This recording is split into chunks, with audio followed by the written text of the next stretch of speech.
மயிலாடுதுறை மாவட்டம் மயிலாடுதுறையில் 1800 ஆண்டுகள் பழமை வாய்ந்த மயூரநாதர் ஆலயம் அமைந்துள்ளது.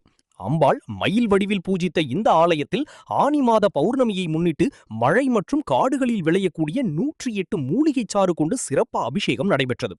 சேலம் மாவட்டத்தைச் சேர்ந்த திருமூலர் மூலிகை அபிஷேக அறக்கட்டளை சார்பில் 124வது ஆலயமாக இன்று மயிலாடுதுறை மயூரநாதர் ஆலயத்தில் அபிஷேகம் நடைபெற்றது.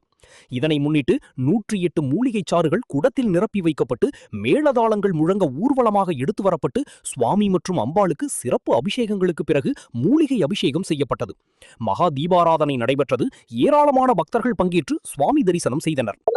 ஆதிசக்தியின் அனுஷ்டத்தினாலும் சிவபெருமானும் அருளாலும் சித்தர்களும் முனிவர்களும் 4000 ஆண்டுகளுக்கு முன்பு செய்யப்பட்ட தெய்வீக இயற்கை மூலிகை அபிஷேகம் திருமூலர் மூலிகை அபிஷேக அறக்கட்டளை சார்பாக ஒவ்வொரு ஆலயமாக இந்த அபிஷேகம் செய்யப்பட்டு வருகிறது.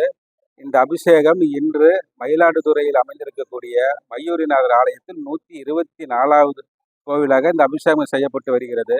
இந்த அபிஷேகம் எதற்கு என்றால், எந்த ஆலயத்தில் இந்த அபிஷேகம் செய்யப்படுகிறதோ அந்த ஆலய இறைவனை தொடர்ந்து ஒரு மனிதன் வழிபட்டு வந்தால் முப்பிணிகளும் தீரும் என்பதற்காகவும், அந்த ஆலயத்திற்கு பெரும் புனிதம் சேர்ப்பதற்காகவும், அந்த ஆலயத்தில் இந்த பகுதியில் இருக்கக்கூடிய மக்களை நோய்களிலிருந்து காக்கப்படுவதற்காக, இந்த 3 நோக்கத்திற்காக தான் இந்த அறக்கட்டளை சார்பாக இந்த அபிஷேகம் சாமி மூலியமாக புனிதப்படுத்துவதற்காக இந்த அபிஷேகம் செய்யப்படுகிறது.